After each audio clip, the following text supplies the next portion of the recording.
Hey guys, how you doing? My name is Michael and I head up Wing Tsun Ireland.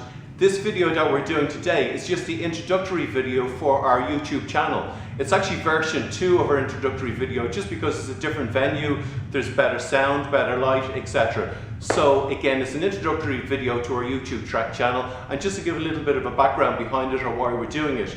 We're going to be making videos and uploading them on a regular basis. However, the thing about the videos are, they're not really promotional videos, they're educational videos. And the idea is, what we're trying to achieve in Wing Tsun, we're trying to increase our skill all the time. And as teachers, we're trying to help our students increase their skill all the time. Real, measurable, objective skill. And all the learning experts in the world agree that the one requirement to obtain skill is focused repetition. Just repeating something 10,000 times, it's not enough. It has to be focused.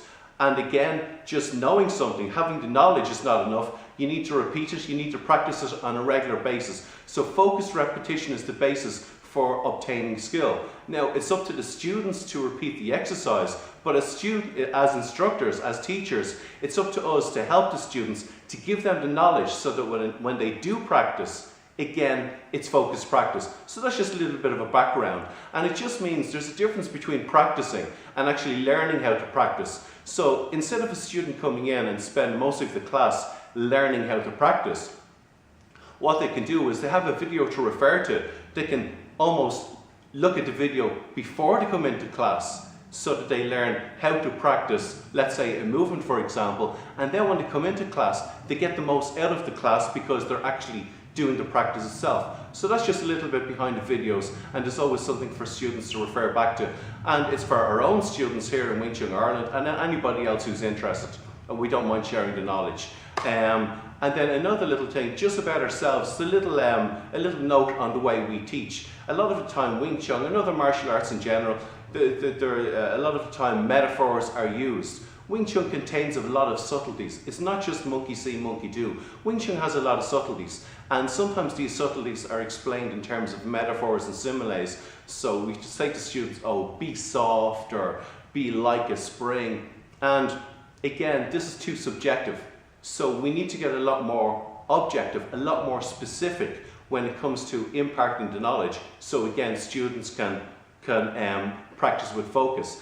And one of the reasons why sometimes metaphors would be used is that Wing Tsun, it's a type of Kung Fu. Kung Fu, it's Chinese, and what happens is that Chinese culture typically is more high context. That means it's less literal than maybe say in the West, for example. And this is fine, there's no judgment attached to it, but it just means then that we, maybe as Westerners, we're trying to understand something through the lens of high context language. It leaves too much ambiguity in terms of metaphors. So we feel we get the most out of it if we're a lot more specific. So metaphors are a good way to introduce an idea and also to summarize an idea. But when it comes to the actual specifics itself, we just need to go a little bit deeper. So again, what we'll do is we'll just look at the anatomical terms of motion. For example, flexion, extension, internal, external rotation. We'll also look at some of the main muscles being used. For example, the anterior deltoid front shoulder muscle, the biceps, we have the triceps here. We look at the specific prime muscles being used, and then we look at the type of muscular contraction that the muscles are under. For example, concentric muscular contraction, eccentric, isometric yielding, isometric overcoming, co-contraction, co-activation. We look at these things, and we're not trying to make it complicated for the sake of it. Again, I go on what Einstein said. I think Einstein said that if you can't explain something simply, you don't understand it enough. And what we try and do is we will try and explain it in simple terms, but there is more specific knowledge if we need to go a little bit deeper. I think Einstein also said, explain things as simple as possible, but not simpler. And sometimes Wing Tsun as a martial art, Bruce Lee himself said this, sometimes Wing Tsun as a martial art, it can be oversimplified a little bit, whereas there's actually a lot more to the specific area that we're talking about. And then some other people say that Wing Tsun can't be explained with science or with sports science.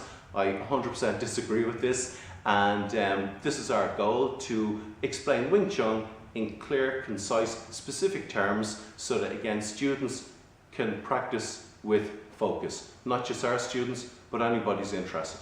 And that's really it, guys. Enjoy the videos. Thanks a lot.